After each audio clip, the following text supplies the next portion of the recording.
Hello and welcome to Radio Waves. I'm your host, Kris Poliquin, and we're broadcasting out of WLBE My 790 AM out of Leesburg, Florida. So for today's show, I have invited a very special guest, Pavlo. He is a internationally renowned, award-winning recording artist, performer, and songwriter. So welcome to our show. Thank you. Thank you for having me. It's delightful to be here in Leesburg, the thriving metropolis in Florida. It is. You know what? It's not a bad little town. I love it. It's a nice little spot. I love it. I didn't tell you this when we were speaking prior, but I actually just remembered that I played here 19 years ago. Is that right? Yes. It was actually an outdoor craft show. Where at? Do you remember? You know, it was in a parquet. It was actually a really funny story because I was playing in Miami, and I came up, and I had this last-minute call from someone to say, hey, do you want to come and play our Leesburg Arts Festival? I don't know if it still exists. And I said, sure. So I ended up setting up with the band, and it was like 11:55 in the morning, and there was nobody around. And I thought, is anyone going to show up? And I kid you not, at exactly 5 minutes later, there was thousands of people that came out of nowhere. Oh, yeah. And it was incredible.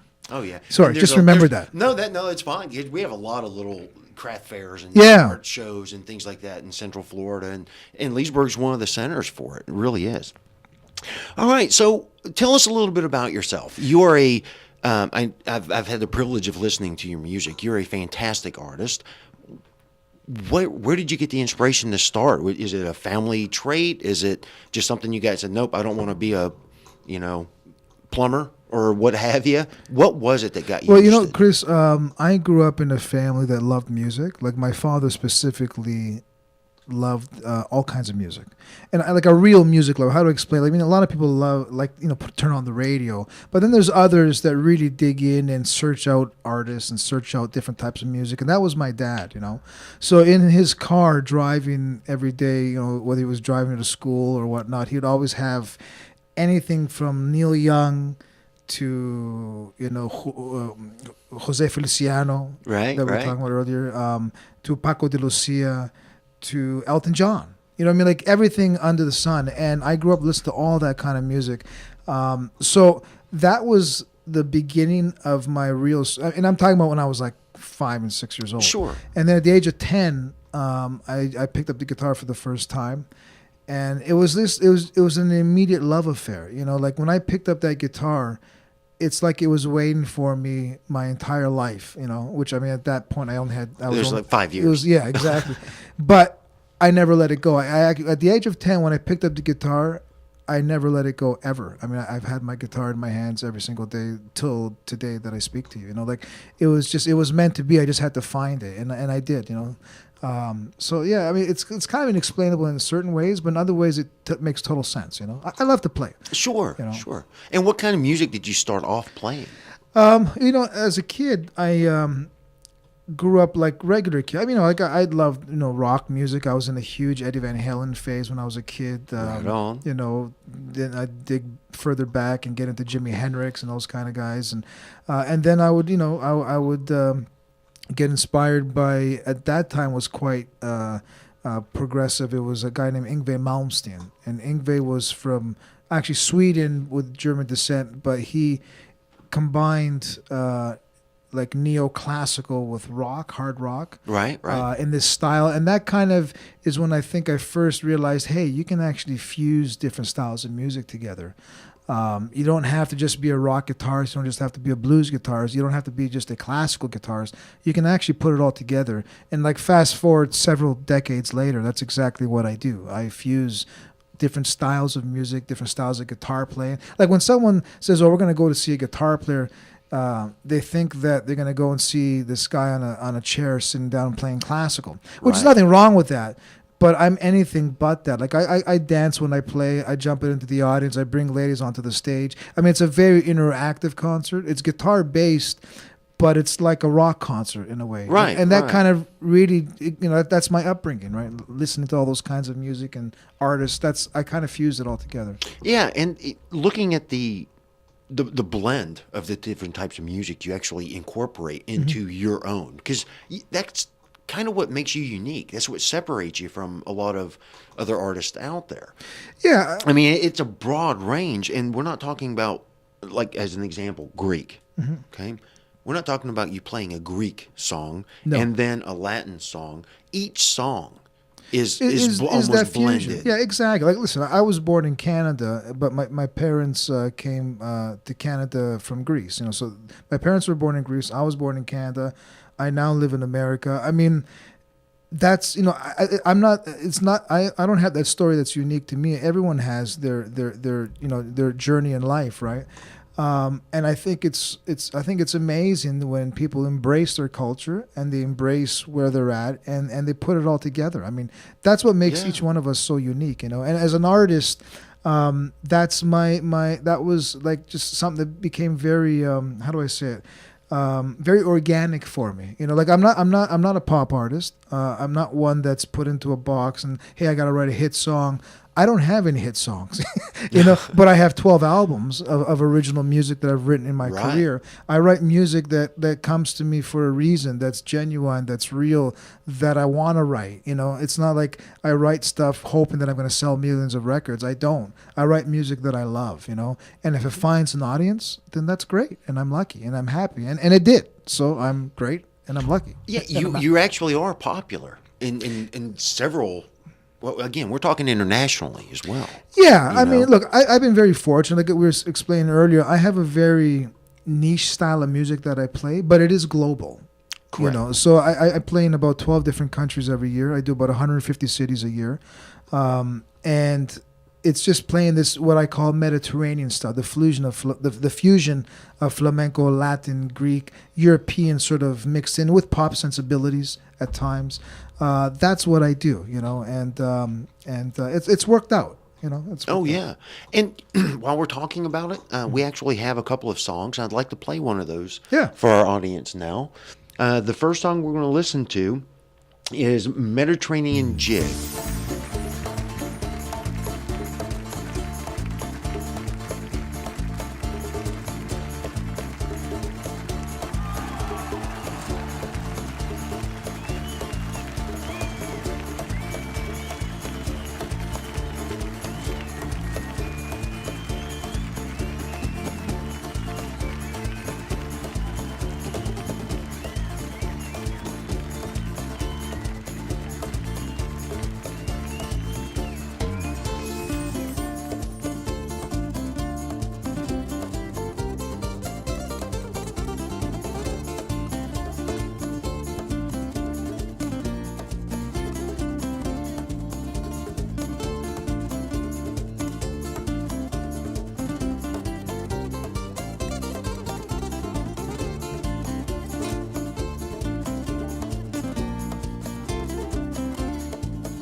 All right. Now, that was Mediterranean Jigs. Yeah. Fantastic. Now, we need to take a break here. Yes. So when we come back, I'd like to find out a little bit about that and start talking about some of the shows you have coming up. Sure. We will be right back after this short break. Whoopa. Whoopa.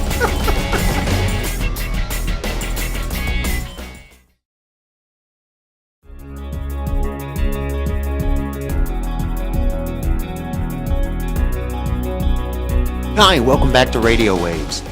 I'm your host, Kris Poliquin, and we're sitting with Pavlo, a fantastic artist who has a very special range of music. Or not range, actually, his music has a range of different backgrounds. So before the break, we were actually listening to Mediterranean Jig. Yeah. Did you play every instrument? Do you have your own band? Tell me a little bit about that specific song. Yeah, I have my own band that I use on the records and that I use in concert, but I write all my own music. And that particular song, it was just a spoof on the Irish jig. Like a big portion of my fans in Canada are from Irish descent. And I mean, that's where I first found out about the kitchen party, where I do this concert in Eastern Canada. We have a place, we have a province called Newfoundland, and there the majority are from Ireland or from England. And when I played there for the first time many years ago, after the show, they'd be like, "Hey, do you want to come to my house?" I'm like, "Really?" Like, sure, and they're just so how do I say, they're so hospitable and so genuinely nice, Mm-hmm. And that's where I first got introduced to the Irish jig. So that was basically my Mediterranean version of the jig. Awesome. Yeah. Gotcha. It's supposed to make you want to feel like dancing and Now, do you dance a jig when you're playing this one? Yeah, I dance. I don't know if I can call it a jig or not, but I dance. The Mediterranean jig. Honestly, Kris, like I love to play, and when people come see me in concert, they'll realize that, and I just let loose, man. I mean, I love to dance. I love to play. Not that I'm a great dancer, because I'm not. No. But well, then you have a guitar in your hand. But I'm not afraid to move my body. You know what I mean? And when you let your inhibitions go, I don't think that there's a wrong move you can make. As long as you're truly doing it for the right intentions. I love to play. That's all. Yeah, for sure. So, how long?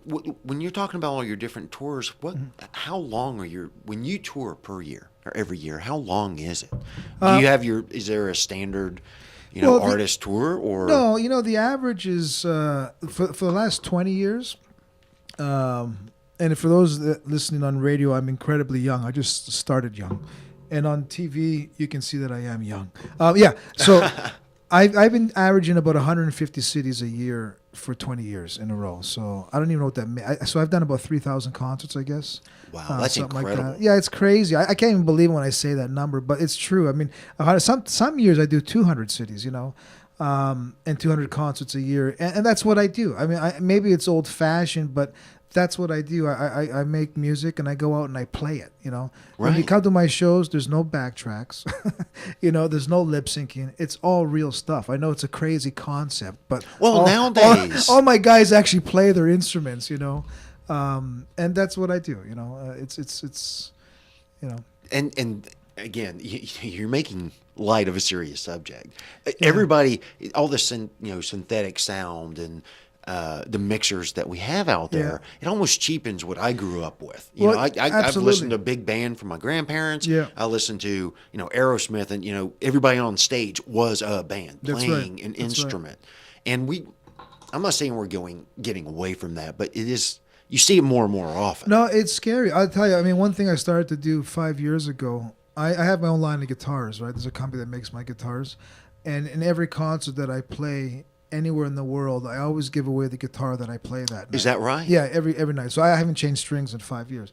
So so I'll play the guitar, and at the last song, I'll give that guitar to someone in the audience. And people think it's crazy, but the reason why I do that, I call it the gift of music. So I'm hoping that guitar will find a home. If you play guitar, then great. Now you've got a new guitar, and it's a Pavlo guitar. It's got like my name on it and stuff. Oh. But if you haven't played guitar, then it's time to start. Like, why not? Do you know what I mean? And that's my humble, small little way in the world of trying to contribute, instruments into hands for people to enjoy each other's time together. I'm not saying for people to become professional musicians. I'm saying like do something crazy, maybe get around a campfire and sing a song with family. Yeah, for sure. Yeah. Just simple stuff like that I used to do as a kid that I don't see that much of that happening these days, So Well, no, because we all have our phones that we want to put right in front of our face, or the ear pods, so we can listen to the music that are all mixes and synthetic. Now, you've played for some interesting people in your travels. Yeah. And you've actually had some co-ops where you've played with other magicians, musicians musicians. too. I think. You're a magician. other musicians. Yeah, tons. Honestly, some of the names I spoke about earlier, when my father would put in songs by Jose Feliciano, Paco de Lucia. I mean, these are all people that I actually worked with in my career. And like Jose Feliciano is one more recent one. Of course, for people that don't know the name, he's the one that wrote the song called Feliz Navidad. So Jose and I did a tour in Canada last fall. And like my dad used to put his music on when I was a kid. So for me to be able to turn around and introduce my father to Jose Feliciano or Paco de Lucia, or there's so many people that I've worked with. John McDermott from the Irish Tenors. It's been pretty cool. I've done stuff with Olivia Newton-John. Really? All kinds of people. Yeah. I mean, I can't even remember right now. I've played for Prince Charles. That was a pretty cool one. Prince Charles. Most people don't know this. Prince Charles' father, Prince Philip, was actually born in Greece. He's of Danish. I think I've heard that. Yeah, he's of Danish descent, but he was born in Greece and later moved, away from Greece, and I guess moved to England from that point. So when Prince Charles saw, because in my band, of course I play the nylon guitar, and then I've got a bouzouki player in my band as well. And when he saw the bouzouki player, he knew the instrument right away because of his father, right? He introduced him to all kinds of Greek music. Like, this is Prince Charles we're talking about. And I have a Latin percussionist that plays all kinds of Latin instruments. So it was a pretty cool performance that we did with him. It was awesome. Oh, I bet. Yeah. I bet. And just to be able to have that experience. Yeah. I mean, you're in front of a royal family, or a royal member. Yeah. Family member. That's pretty cool. It's great. At the end of the day, like we were saying earlier, all I'm trying to do is spread my music to as many people as I can while I'm here on this earth. Honestly, I mean, that's it's as simple as that. Yeah. So whether it's at the Savannah Center, or whether it's at the Ford Amphitheater in Los Angeles, or at BB King's in New York City, I don't care where I am. If there's people in front of me, I'm going to play 150% of my ability that night, whether it's 2 people or 2,000. Right. I love to play. Yeah. And now you have a special coming on. Yes. The Live in Castoria. Yes. That's one of your concerts in Greece. Yeah. Correct? Yeah. It was a dream concert. It's my second PBS special, and of course, here your listeners are going to see it on the TV portion of this interview. It was a dream concert of mine. I've been to Greece all my life, but I've never played there. And finally, last year, I was able to get over there, perform the concert, and record it. It's this beautiful amphitheater on top of a mountain that overlooks the city and the water around it. It was incredible. And my parents were there. Right. What really made it special is that both my mother and father were there at the show, and I got to play in their hometown. So, and see, that's cool. Yeah, and I mean, these are the moments that really make it feel like I've done something in my life. Yeah, and we actually have another song from that concert, if I'm not mistaken. Yes. And the name of the song is Cafe in Castoria. Yes. So let's hear a little bit about that.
And that was Cafe Castoria. Yes. Again, you can really hear the different aspects of different cultural music that you bring into each of your songs. Really, that's one of my more popular songs, and because it was inspired by the town that my parents were from in the northern part of Greece, and that's where the PBS special was named after that. And the music that I write, Kris, it's music. It's not for, how to explain it. There's no time limit on it. You know what I mean? Like I write music that I'm hoping will be. It's not a fad. Yeah, I'm writing music that I'm hoping will be here for many years to come. And like that particular piece I wrote actually about 15 years ago. And then finally put it into this PBS special. So that's kind of like how the kind of writer that I am. I'm not trying to rush out records for certain reasons. I write them when they come, and I release them when I'm ready. Yeah. And I don't want to say that I haven't done many, but I've released 12 records. After over the last 20 years. So. Perhaps I could have written more, but Right. But again, you're doing it for the music, not necessarily the popularity or the fame. Yeah, exactly. Necessarily. So where can people hear more of your music? Well, my website's pavlo.com. Now, when I say Pavlo, of course, it's with a V, the Greek version of Pavlo. But I'll be here on January 13th. My entire tour in America starts right here in Florida, specifically at the Villages in a theater called the Savannah Center. And I've been there. It's a nice facility. It really is. So January 13th at the Savannah Center in the Villages, and then I'm off to Tarpon Springs. And then there's another place south of here. I think it's called Northport. Florida. Mm-hmm. And then off, I think I'm going to New Mexico after that. I'm going to Arizona and so on. But really excited. I've never played the Villages before, and apparently it's a pretty unique community. And looking forward to that. It's going to be a lot of fun. I think you will have a lot of fun. Yeah. And I think you're going to start gaining a lot more fans because we were talking off the break. Yes. But I think you'll have a great time. So that's all the time we have for the show today. I want to thank our guest, Pavlo, for coming. Thank you. I hope to maybe have you again in the future. Yes, absolutely. Would love it. I'd love to have you. So to all our listeners and viewers, thank you for joining us. I'm Kris Poliquin, and this has been Radio Waves.